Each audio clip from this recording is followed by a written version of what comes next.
کون ہے جو کہتے ہیں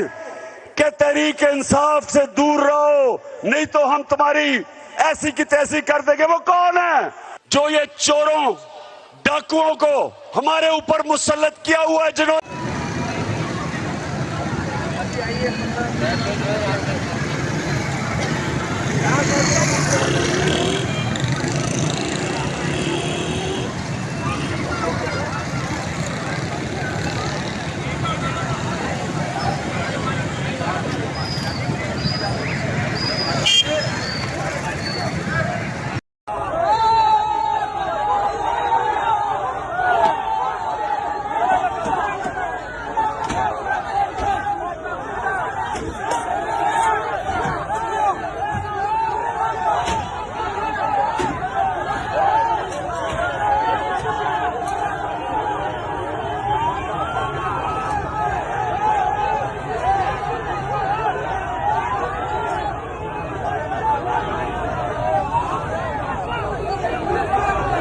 والے ہیں۔ اور اب یہ بھی خبر آئی ہے کہ فیصل آباد میں رانا ثناء اللہ کے گھر پر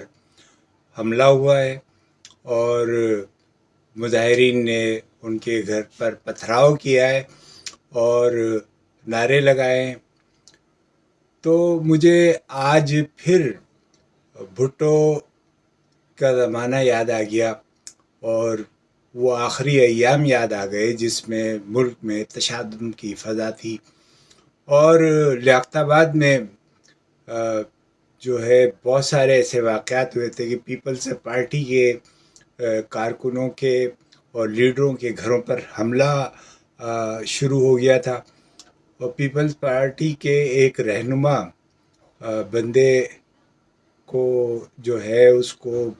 باقاعدہ قتل کر دیا گیا تھا اور اس کی لاش کو کھمبے پر لٹکا دیا گیا تھا۔ آج پورے ملک کے اندر عمران خان کے پر قاتلانہ حملے کے خلاف احتجاجی مظاہرے ہو رہے، ہر طرف لوگ احتجاج کر رہے ہیں اور ملک میں ایک تصادم کی فضا تیزی سے بڑھ رہی ہے۔ عمران خان کے اس حملے کے خلاف اسد عمر نے عمران خان کا بیان پڑھ کر سنایا ہے، جس میں 3 نام انہوں نے لیے ہیں، ایک رانا ثناء اللہ، ایک شہباز شریف اور ایک وہ جنہیں ہیری ڈرٹی کہا جاتا ہے یا اس طرح کے مختلف ناموں سے یاد کیا جاتا ہے، اور عمران خان ان کو جلسوں میں بھی ان کے بارے میں کہتے ہیں۔ تو لوگوں کو ایک باقاعدہ ٹارگیٹ کیا جا رہا ہے، بتایا جا رہا ہے کہ کون لوگ ان واقعات کے پیچھے ہیں، اور اس کے نتیجے میں لوگوں کی جو احتجاجی لہر ہے وہ اس تصادم کی طرف بڑھتی نظر آ رہی ہے، جس کا نتیجہ ہم نے ایک بڑے مارشل لا کی صورت میں دیکھا تھا، اور فوج جو ہے اس کو آنا پڑا تھا، اور ملک کے اندر سیاستدانوں کے جو جھگڑے تھے ان کو نمٹاتے ملک جو ہے وہ آمریت کی اس پہ چلا گیا تھا اور جمہوریت بہت پیچھے رہ گئی تھی۔ آج بھی کم و بیش وہی مناظر نظر آ رہے ہیں، اور اب بھی سیاستدانوں نے یکجا ہو کر کوئی ایسا لائحہ عمل مرتب نہیں کیا جس کے ذریعے ملک کی جمہوریت جو ہے اس کی گاڑی چلتی رہے اور ملک کے اندر ایک اضطراب کی کیفیت جو ہے وہ ختم ہو